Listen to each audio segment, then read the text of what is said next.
ఒడిశాలో భారత పురాతన చరిత్రకు సంబంధించిన అత్యంత కీలకమైన ఆనవాళ్లు బయటపడ్డాయి. సంబల్పూర్ జిల్లాలోని రైరాఖోల్ ప్రాంతంలో ఉన్న భీమమండలి గుహల్లో దాదాపు 15,000 ఏళ్ల నాటి క్రితం ఆదిమానవులు నివసించినట్లు ఆధారాలు లభించాయి. భారత పురావస్తు శాఖ చేపట్టిన తవ్వకాల్లో ఈ చారిత్రక సంపద వెలుగుచూసింది.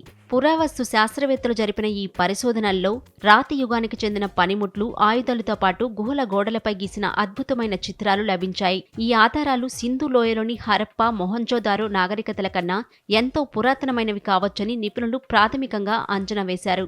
ఈ ఆనవాళ్ల ఖచ్చితమైన వయస్సును నిర్ధారించేందుకు కార్బన్ డేటింగ్ పరీక్షల నిమిత్తం నమూనాలను పంపినట్లు అధికారులు వెల్లడించారు. గంగాధర్ మెహర్ యూనివర్సిటీ చరిత్ర విభాగం ప్రకారం ఈ ప్రాంతంలో 45కు పైగా రాతి ఆవాసాలు ఉన్నాయి. ఇక్కడున్న చిత్రాల్లో ఆదిమానవుల జీవనశైలి, వేట దృశ్యాలు, జంతువుల బొమ్మలు కనిపిస్తున్నాయి. సహజ సిద్ధమైన రంగులతో గీసిన ఈ చిత్రాలు నాటి మానవుల కళా నైపుణ్యానికి నిదర్శనంగా నిలుస్తున్నాయి. ఈ గుహలు మహాభారత కాలం నాటివిగా స్థానికులు నమ్ముతున్నప్పటికీ శాస్త్రీయంగా ఇవి అంతకంటే ఎంతో ప్రాచీనమైనవని తేలింది. ఈ చారిత్రక ప్రదేశాన్ని జాతీయ వారసత్వ సంపదగా గుర్తించి పర్యాటకంగా అభివృద్ధి చేయాలని చరిత్రకారులు, స్థానికులు కోరుతున్నారు. ఈ తవ్వకాలతో భారత ఉపఖండంలోని ఆదిమానవ చరిత్రకు సంబంధించి మరిన్ని కొత్త విషయాలు తెలిసే అవకాశం ఉందంటున్నారు శాస్త్రవేత్తలు.